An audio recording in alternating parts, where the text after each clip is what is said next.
बिना गुरु के ज्ञान नहीं मिला है। जब मैं स्टेज गया और पब्लिक को देखा तो डर लगने लग गया, और जब माइक मेरे हाथ में आया तो मैं कांपने लग गया था। नजरें मिलते ही नजरों से नजरों को चुराए, कैसी ये अदा तेरी जो तू पलकों को झुकाए। बन सवर के निकले आए सावन का जब जब महीना। कि शौक था गाने का, तो हम गाया करते थे और हम सोचते थे कि हम तो बॉलीवुड में जाएंगे या छत्तीसगढ़ी इंडस्ट्री में जाएंगे तो तुरंत हमको मौका मिल जाएगा गाने का। बट जब सीखना शुरू किए, तेरी झलक शर्फे शिवल्ली बातें करे दो हरफे, रुत ये सुहानी है मेरी महबूबा, तेरी सखी मोरे पिया घर आए, एरी सखी मोरे पिया घर आए। तो आप एक अपने मन से सेलेक्ट कर लीजिए कि आपको कौन सी विधा पसंद है, फिर उसमें आप काम करेंगे तो आपको ज़रूर सफलता ज़रूर मिलेगी। लुका लूँ तो लाखी माँ, नजर न पड़ जाए कहीं, तुर मोर माया के चर्चा सबको दी छाए रही।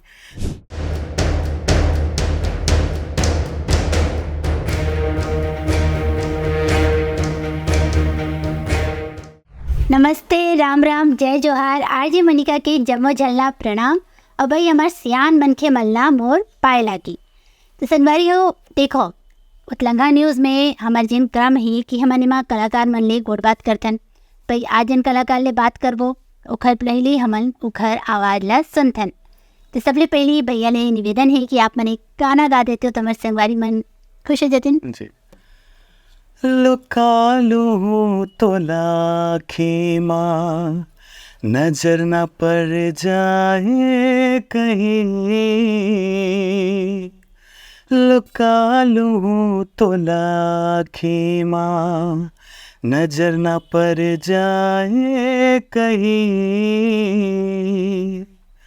तुर मोर माया के चर्चा सबको दी छाए रही, तुर मोर माया के चर्चा सबको दी छाए रही। तो संगवारी हो, खुश हो गए हो ना। देखो ऐसे है कि ये सुघर सुमधुर आवाज़ रही से हमारे इरफान भाई की। तो इरफान भाई सबले पहले आप मन ला कुछ कहना चाहते। जय जोहार संगवारी हो, मैं हूँ आपके इरफान जिंद्रान, और मैं बहुत धन्यवाद करत हूँ मैडम मोनिका जी ने मुझे बुलाया यहाँ पर, तो बहुत बहुत शुक्रिया उनका। तो संगवारी हो, ऐसे है कि देखो शुक्रिया तो हमन ला करना चाहिए कि भाई इतना सुंदर इतना सुघर आवाज़ सुने पर मिलिस। और अभी पूरा कार्यक्रम में अभी मन ले बहुत अकन गावाना भला है भैया वो सुनना है आवाज़ ला। तो देखो हमारे जैसे कि कार्यक्रम है, आप मतलब पता है कि मैं करता हूँ बचपन ले 55 तक की बात। भाई 55 तो एक निकल गए, 55 आए नहीं है मतलब पता है। फिर 55 बार एक कुछ ना कुछ प्लानिंग तो हो ही, ओखरो बात करबो। तो सबले पहली तो इरफान भाई बचपन की बात करते हैं कि देखो हर लड़का हा बचपन में बड़ शरारती होते हो रहे हूँ। हमारे जितना भी संगवारी मन ही कलाकार मन ही कहूँ ना कहूँ शरारत करते हैं। भाई सीधवा तो लड़का कोनो नहीं रही से। तो आप मन का शरारत करो, कबू मार डांट आए हो? जैसा कि बचपने की बात चल रही है, तो मेरा बचपना दुर्ग में बीता, मेरी नानी नाना और मामा लोग के यहाँ। तो मैं वहाँ बहुत ज़्यादा शरारती था और मुझसे पूरा घर परेशान रहता था। तो हर कोई नानी मेरी लकड़ी लेके मेरे पीछे दौड़ा करती थी और बहुत ही शरारती था मैं। देखो भाई ये बात तो सही है कि लड़का मन शरारत करते तो एक घर में माहौल बने रही थे। अब ऐसे है संगवारी हो कि इरफान भाई गायकी के क्षेत्र में अभी अपन कामला शुरू करे हो, धीरे धीरे आगे बढ़ाते। तो हर गायक के एक मतलब घर के माहौल होते। तो हम जानना चाहते हैं कि इरफान भाई ला कौन प्रकार के माहौल मिले जिखले ओखन गायकी के क्षेत्र में आए के मन बने। गायकी में आना या सिंगिंग करना बचपने से, जैसे मेरे मामा है, नानी घर में रहा है मैंने, तो मेरे छोटे मामा नवाब नामन का, तो वो गाया करते थे मेरे सामने में। तो उनसे सुनकर मैं भी उनके साथ साथ गाया करता था, और ज़्यादातर सोनू निगम जी और मोहम्मद रफ़ी साहब के सॉन्ग गाया करते थे वो, तो उनके साथ साथ मैं गुनगुनाया करता था। और उनको ऑफ़र भी आया था मुंबई जाने का, लेकिन किसी कारणवश घर वाले, उस समय का माहौल वैसा नहीं था कि लोग लेके जाते थे मुंबई और फिर पता नहीं कुछ कुछ खबरें आती थी, तो उस वजह से घर वाले भेजे नहीं उनको। पहली ऐसे राय संगवारियों की बात बिल्कुल सही कहा थे इरफान भैया कि माहौल अलग रही से मैंने वो दरी मुंबई जाना तो दूर की बात है, अगर कोनो कई देना कि मतलब कला के क्षेत्र में आगे बढ़ना है तो घर वाले मन के मन थोड़ा डर जाए। फिर अब अलग बात हो गई, अब ऐसे हो गई कि घर के मन के मन खुदे सपोर्ट करते। अच्छा, सपोर्ट की बात अगर हम करें तो आपके घर में सबसे बड़े सपोर्टर कौन रही है? मेरे घर में सबसे बड़ा सपोर्टर मेरी मम्मी है। मुझे किसी भी चीज़ के लिए कभी भी उन्होंने मना नहीं किया, और जैसे गायकी है, पढ़ाई है, मेरी एजुकेशन भी सारा उन्होंने ही देखा। मैं तो पढ़ने लिखने में कमज़ोर था, लेकिन उन्होंने खुद बैठा के मुझे हर चीज़ सिखाया, और आगे चल के काफ़ी कुछ अच्छा हुआ मेरा। MBA हूँ मैं, और MA भी मैंने, मतलब मेरे पास 3 PG की डिग्री है, ऐसा है। MA किया है मैंने, MCOM किया और MBA भी किया है। ये तो सही बात है भाई कि कोनो भी मनखे की जिन पहली गुरु होते ओखर माँ होते, और आप लोग गुरु शिक्षा के संगे संग संगीत के शिक्षा घलो दी से। अच्छा, गुरु के और प्रशिक्षण की बात करन, मम्मी तो रही से, ओखर अलावा अब आप मन के कौन कौन गुरु है या फिर आप मन कहाँ प्रशिक्षण ले हो? शुरुआती में तो ऐसा था कि शौक था गाने का, तो हम गाया करते थे, और हम सोचते थे कि हम तो बॉलीवुड में जाएंगे या छत्तीसगढ़ इंडस्ट्री में जाएंगे तो तुरंत हमको मौका मिल जाएगा गाने का। बट जब सीखना शुरू किए, जब संगीत की बारीकियों को जानना शुरू किए, सुर क्या होता है, लय क्या होती है, ताल क्या होती है, और गुरुओं के पास जाके बहुत सारी चीज़ें हमको मिली, तो समझ में आया कि सीख के गाना अलग हो जाता है। और मैंने शुरुआती दौर पे मैंने कमला देवी संगीत महाविद्यालय से अपना कोर्स किया, विशारद किया मैंने वहाँ से, सुगम संगीत किया, और MA भी वहीं पर से किया है, चंद्रा मैम के अंडर पे। तो संगवारी वो सही बात है। देखो, बिना गुरु के ज्ञान नहीं मिला है। और जैसे कि इरफान भाई बताएं कि आप मन कतकोन जेन ओखर शिक्षक के ओखर मन ले संगीत की शिक्षा लीन, और 3 PG की डिग्री एखर मन करा है, और सबले ज़्यादा महत्ता संगीत के काबर की ये मतलब संगीत बहुत प्रिय है, और आप मन सुने हो एखर मन के गाना। तो भाई गोड़ बात तो आगो और बढ़ाबो। फिर हमन ने ये जानना है कि आपके पसंदीदा गाना कौन सा है? मुझे तो मोहम्मद रफ़ी साहब के गाने बहुत ज़्यादा पसंद है। और बीच में मैं आपको इंटरप्ट करूँगा, मेरे गुरुजी जो जिनका मैं नाम अभी लेना चाहता हूँ, जो उस समय लेना भूल गया था जी। और उसके बाद मैंने जो प्राइवेट जो संगीत सीखा है, उस्ताद इरशाद अहमद वारसी जी, जो खैरागढ़ से टीचर है वहाँ पर, और डॉक्टर पद्मश्री भारती बंधु जी से भी मैंने सूफ़ी और कबीर गायन सीखा है। तो जैसा कि हम बता रहा था मैं कि मुझे मोहम्मद रफ़ी साहब के गाने बहुत ज़्यादा पसंद है, और सूफ़ी म्यूज़िक मुझे ज़्यादा पसंद है मैम। तो संगवारी वो देखो, ऐसे है कि जब पसंद की बात निकलेगी तो इतना सुंदर सुघर और सुमधुर आवाज़ के धनी गायक हमारे संग बैठे, फिर एक गाना तो बनते ना। तो भाई एक अपन जिन पसंदीदा गायक है ओखरे कोनो गाना गा दो। जी। एक सूफ़ी रंग मैं आपको सुनाता हूँ। एरी सखी मोरे पिया घर आए, एरी सखी मोरे पिया घर आए, भाग लगे इस आंगन को, एरी सखी मोरे पिया घर आए। संगवारियों देखो, कमेंट में बताओ जरूर कि इतना सुंदर गाना गई से भाई एक हर बार ताली तो बनते, और साथ में आप मन भर सुगर कमेंट घला करके भेजो। अब ऐसे बात है कि देखो, आप मन की अगर हम गायकी की बात करें तो बचपन में कब लगी इसकी आपला गाना गाना चाहिए? जैसा कि मैंने बताया कि मामा के साथ मैंने गुनगुनाता था, और मम्मी भी हमारी गाती थी, तो सुनते सुनते और इंटरेस्ट इतना ज़्यादा हो गया कि मेरा पढ़ाई में रुझान कम हो गया और संगीत में ज़्यादा हो गया। तो मैंने जब 10th क्लास में था मैं, तो मम्मी को बोला मैंने कि मैं अब मुझे पढ़ाई वढ़ाई नहीं करनी है, म्यूज़िक ही करना है। तो वो घर वाले डर गए अचानक कि क्या बोल रहा है करके, और उस समय के पेरेंट्स और डर जाते थे कि कैसे करना है करके। तो फिर भी उन्होंने मुझे बैठा के समझाया, 2 दिनों तक काफ़ी समझाया, और बोले कि ठीक है कोई बात नहीं, आप ये भी करो, संगीत भी करना संगीत भी करो, लेकिन पढ़ाई भी बहुत ज़रूरी है। तो मुझे दोनों के लिए इनकरेज किया गया कि आप पढ़ाई भी करो और म्यूज़िक भी करो करके। ये तो इरफान भाई अपन बहुत सुघर बात के हो कि भाई पढ़ाई भी करना जरूरी है और साथ में जिन हमारे पसंदीदा चीज़ है जैसे कि आप मतलब गायकी पसंद है, संगीत पसंद है, तो ये करना खला बहुत ज़रूरी है। तो भाई दोनों चीज़ ला बराबर लेके चलना आज के समय के मांग है। अब अगर हम एक बात करें भाई, तो ये बताओ कि जैसे माइक पहली बार आपके हाथ में है, आप मन पहली बार माइक लेके गाए, तो वो समय मन में का चलत रही से, आपके का विचार चलत रही से, कैसे लगी वो अनुभव ला थोड़ा कौन शेयर कर। अब मैं आपको 2 किस्सा बताऊंगा, जो एक लाइव का है, लाइव बैंड में मैंने जब गाया, और एक स्टूडियो का है। तो स्टूडियो का एक्सपीरियंस ऐसा था कि जब मैंने पहली बार स्टूडियो एंटर किया तो मैं उस समय, जैसे हमारे फास्ट चलते हैं रमज़ान में, तो मैं उपास था, रोज़े से था। तो मुझे कॉल आया और मैं गया स्टूडियो।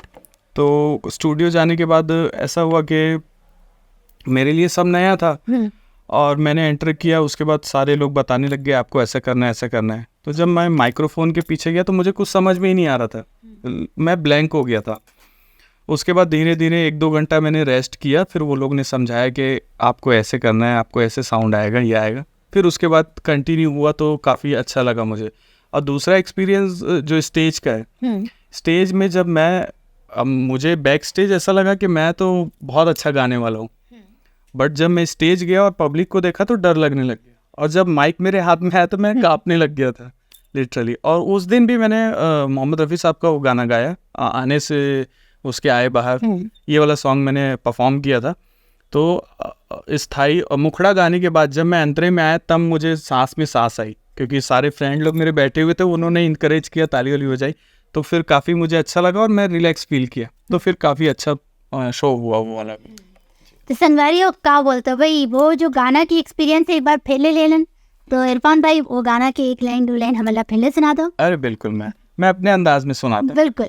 बन सवर के निकले आए सावन का जब जब महीना, हर कोई ये पूछे होगी वो कोई चंचल हसीना, पूछो तो कौन है वो रुत ये सुहानी है, मेरी महबूबा मेरी जिंदगानी है, मेरी महबूबा आने से उसके आए बहार, जाने से उसके जाए बहार, बड़ी मस्तानी है, मेरी महबूबा मेरी जिंदगानी है, मेरी महबूबा। बड़ सुगर और अति उत्तम। मैंने ये जो गाना है आपके अंदाज में तो औ बने लगी से। अच्छा इरफान भाई, अब जैसे गाना की बात है, आप मन बताते हो कि आप मन बताते हो का भाई, हमें वाला पता है कि आप मन अब बड़ा का एल्बम कर चुके हो और फिल्म के घला गाना गावत हो। तो एल्बम और फिल्म दोनों के गाना में आप मन ला का अंतर लगते कि एल्बम के गाना ऐसे है और फिल्म के गाना में अंतर है? एल्बम में ऐसा होता है कि पर्टिकुलर हमारी एक सोच होती है, जैसे रोमांटिक हो गया, और भी अलग अलग उसके फॉर्म होते हैं, तो हम पर्टिकुलर एक जॉनर में ही आप उसको प्रेजेंट करते हैं। बट फिल्म म्यूज़िक में ऐसा नहीं होता, आपको सारे एलिमेंट्स को लेके, सिचुएशन को लेके, मूड को लेके उस पर गाना बनाया जाता है और उसको प्रेजेंट करना होता है। और उसमें परफॉर्मेंस आपकी चाहे वोकल हो चाहे एक्टिंग हो, आपको 100% ही करनी होती है, उसमें कोई कॉम्प्रोमाइज़ नहीं होता है। चाहे आप कहीं का भी म्यूज़िक देखें, चाहे वो रीजनल हो या बॉलीवुड हॉलीवुड, कहीं का भी हो, उसमें कोई भी कॉम्प्रोमाइज़ नहीं किया जाता। जैसे कई बार ऐसा होता है कि अगर आपकी आवाज़ पसंद नहीं आ रही तो आपका रिप्लेसमेंट तुरंत हो जाता है। भले आपसे गाना गवाया जाएगा लेकिन आपका रिप्लेसमेंट तुरंत हो जाता है, क्योंकि वो उसकी डिमांड होती है, क्योंकि मूवी बहुत बड़े लेवल पे बनाई जाती है और बहुत लोगों का कंट्रीब्यूशन होता है, स्पॉट बॉय से लेकर हीरो तक, डायरेक्टर तक, इतने बड़े बड़े लोग उसमें जुड़े रहते हैं, तो उसमें कोई भी कॉम्प्रोमाइज़ नहीं होता। और फिल्मी म्यूज़िक बहुत अलग होता है और एल्बम का म्यूज़िक बहुत अलग होता है। अभी हम जैसे कि फिल्म और एल्बम की बात करत हैं, तो आप मन अपन गायकी की तैयारी कौन ढंग ले करते हो? सबसे पहले तो ये है कि गाना अगर गाना है तो आपको रियाज करना है। बिना रियाज, इसका कोई शॉर्टकट है ही नहीं। बिना रियाज के आपको कुछ नहीं मिलने वाला। जैसे आप जैसे एक दिन स्किप करते हैं, यानी एक दिन अगर छोड़ देते हैं, तो हमारे गुरुजी लोग बोलते हैं कि आप 10 दिन पीछे चले जाते हैं। तो हमको बताया गया है कि आपको एवरीडे रियाज करना ही है। अगर आप रियाज नहीं करते तो आपको फिर मुझे अजीब सा लगने लग जाता है। तो मेरा ऐसा है शेड्यूल के मॉर्निंग में मैं रियाज करता ही हूँ, भले चाहे 20 मिनट हो या आधा घंटा हो, रियाज तो करता ही हूँ मैं, ऐसा है। और क्योंकि रियाज करने से ही आपको पता चलता है कि आपको क्या डिलीवर करना है। उसके बाद वोकल डायनेमिक्स होते हैं, उसके बाद वॉइस कल्चर आता है कि आपको कैसा उच्चारण करना है, वॉइस का प्रोजेक्शन कैसा होना चाहिए, क्योंकि हर मूड का आपको गाना गाना है। रोमांटिक है, आपको इनकरेज करने वाला है, इंस्पिरेशन सॉन्ग है, तो ऐसे करके बहुत सारे मूड है, डार्क मोड है, तो बहुत सारे मोड्स होते हैं उसमें गाने के। तो सारी चीज़ों को ध्यान में रखना पड़ता है। और जो वोकल का डायनेमिक्स है वो चेंज ना हो, ऊपर आपको कैसे गाना है, लो में कैसे गाना है, मिडिल में कैसे गाना है, आपको वर्ड टू वर्ड एक्सप्रेशन देना पड़ता है, तो वो कैसे गाना है, तो ये सब बातों का ध्यान रखना पड़ता है। और उसी को ध्यान में रखते हुए हमको वैसा रियाज भी करना पड़ता है। मैंने संगवारी हो, रियाज करना बहुत ज़रूरी है। अब ऐसे है भाई कि आप मैंने अभी कौन से प्रोजेक्ट में काम करा था? अभी रिसेंटली मेरा एक एल्बम आया है, लुका लूहू तोला आखीमा करके, जो कि PPMS चैनल पे रिलीज़ हुआ है, और जिसके म्यूज़िक डायरेक्टर है अमित प्रधान जी। और ये तो एल्बम की बात हुई। अभी आने वाला एक मेरा और प्रोजेक्ट है जो मूवी का है, उसका अभी जस्ट 2 ही दिन हुए हैं उसके पोस्टर रिलीज़ हुए, और इसके हीरो हैं ओम त्रिपाठी जी। मूवी का नाम है मानव मार्केट करके, तो उसमें मेरा टाइटल सॉन्ग है। तो अभी वो रिलीज़ नहीं हुआ है, तो मुझे आप फोर्स मत कीजिएगा कि मैं गाऊं करके, क्योंकि रिलीज़ नहीं हुआ है, तो ये प्रोटोकॉल के तहत है, तो मैं गा नहीं पाऊंगा। नहीं नहीं इरफान भाई, अब डराओ बिल्कुल मत। मैं हाँ, जब तक वो आप गाना रिलीज़ नहीं हुई ना तब तक आप ले नहीं गवाओ। मैं अवैया दूसरे पे जब आप ले मिलूँ ना तब वो गाना गवा लूँ। हाँ, बिल्कुल। अच्छा, अब ये बताओ कि जैसे ये तो हुई बचपन और फिल्मी कैरियर के बाद, अवैया भविष्य के मतलब बचपन के आपके क्या प्लानिंग है कि कैसे कैसे काम कर? कुछ साल पहले तक प्लानिंग करता था, ये करना है, ये भी करना है, ये भी सीखना है, ये भी सीखना है, बट अभी थोड़ा मूड चेंज हो गया है। क्योंकि जब आपको एक्सपीरियंस होते जाता है, चीज़ें आपको पता चलते जाती, तो उसकी कोई प्लानिंग नहीं होती। और कोई भी काम आपका रिसेंट होता है, आपको सडन किसी का भी कॉल आ जाता है कि आपको ये करना है। प्लानिंग उतना फोकस नहीं है, सिर्फ और सिर्फ फोकस है अपने काम के ऊपर, कि मैं जो भी अपना काम करूँ तो वो 100% करूँ, ताकि मेरे को सेटिस्फेक्शन हो, ताकि घर में जब जाऊँ तो ऐसा ना हो कि मुझे डायरेक्टर या किसी म्यूज़िक डायरेक्टर या किसी ने कहा कि आप ये काम करो और आप वो काम अच्छे से ना कर पाए हो, तो ये रिग्रेशन और ये सोच मेरे घर जाने पे ना हो। तो इसलिए मैं सोचता हूँ कि मेरा काम 100% हो, बहुत अच्छा, बस यही है, और प्लानिंग कुछ। बिल्कुल भाई इरफान भाई, हम तो यही कहबो और यही हम आप मन पर बोलबो कि आप मन के हर काम 100% का 1000% बने हुए हैं। Thank you. अच्छा, अब जाती बिराती खैर गाना तो आप ले गवाना है, पर एक बात हमन ला ये बताओ, जैसे हमारे कतकोन संगवारी मन हा गायकी के क्षेत्र में आगू आना चाहते, तो वो मन ला आप मन का बोलना चाहो? जितने भी लोग जैसे गांव से हैं या शहर से, जो भी है, जहाँ से भी है, तो सबसे पहला ये है कि रियाज करना ना छोड़े, और आप ये क्लासिफाई कर ले या आप उसको चूज़ कर लें कि आपको कैसा संगीत करना है। जैसा भजन होता है, आपको भजन में जाना है, आपको जैसे अभी सूफ़ी है, सूफ़ी में जाना है, या बॉलीवुड में जाना है, या आपको छत्तीसगढ़ी म्यूज़िक फिल्मों में गाना है, या एल्बम करना है, तो आप अपना एक म्यूज़िक क्लासिफाई कर लीजिए, या क्लासिकल करना है तो क्लासिफाई कर लीजिए कि आपको किस म्यूज़िक को करना है, आगे लेके जाना है। तो उसी क्षेत्र में आप वैसा ही रियाज करें, वैसे ही गुरुओं के साथ रहे, और उसी में आप आगे बढ़ेंगे। क्योंकि मैं सजेशन यही देना चाहता हूँ कि मेरे साथ भी ऐसा हुआ कि इनिशियल टाइम में ऐसा होता था कि हम गज़ल भी सीख रहे हैं, हम सूफ़ी भी सीख रहे हैं, बॉलीवुड भी करना है, ये भी करना है, हम सोचते थे छत्तीसगढ़ी भी करना है, सब करना है, तो उसमें थोड़ा प्रॉब्लम आ जाती। तो आप एक अपने मन से सेलेक्ट कर लीजिए कि आपको कौन सी विधा पसंद है, फिर उसमें आप काम करेंगे तो आपको ज़रूर सफलता ज़रूर मिलेगी। तो संगवारी हो, इरफान भाई की इतना सुघर सुघर गोट सुने के बाद जाती भी रहती एक सुघर सन गाना घलो सुन लेतन। तो मैं एक बॉलीवुड का भी एक फेमस सॉन्ग जो बहुत ज़्यादा फेमस है और मेरे फेवरेट सिंगर का भी है, जावेद अली का, तो मैं उन्हीं का एक गाना गाता हूँ। नजरें मिलते ही नजरों से नजरों को चुराए, कैसी ये अदा तेरी जो तू पलकों को झुकाए। रब जो पोशीदा है उसको निहारे तू, और जो गर्विदा है उसको टाले तू। तेरी झलक का शरफे श्रीवल्ली नैना मदक बर्फे, तेरी झलक का शरफे श्रीवल्ली बातें करे दो हरफे। संगवारियों बड़ सुघर गाना के साथ हम ये कार्यक्रम ला ईटे सरावत हैं।